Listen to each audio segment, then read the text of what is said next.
واسطے، چاند سورج اور ستارے ہیں سیاہ کے واسطے، کھیتیاں سرسبز ہیں تیری غذا کے واسطے، سب جہاں تیرے لیے ہے تو خدا کے واسطے۔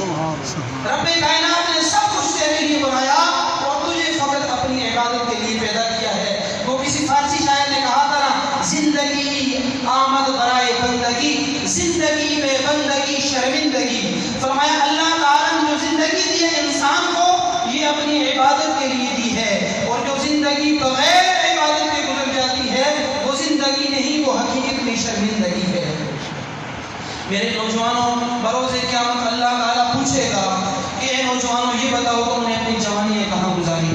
جوانی اللہ تعالیٰ کی ایک نعمت ہے، اور میرے مسلمان بھائی جن حضرات کو اللہ تعالیٰ نے جوانی عطا فرمائی ہے ان سے جوانی پوچھو، جن کی جوانی کی قدر ان سے پوچھو، جن کی جوانی معذوری کی حالت میں گزر رہی ہے۔ اللہ تعالیٰ نے آپ کو سلامت رکھا ہے، اللہ تعالیٰ کی عبادت کریں، رمضان کے روزے رکھیں، 5 وقت کی نماز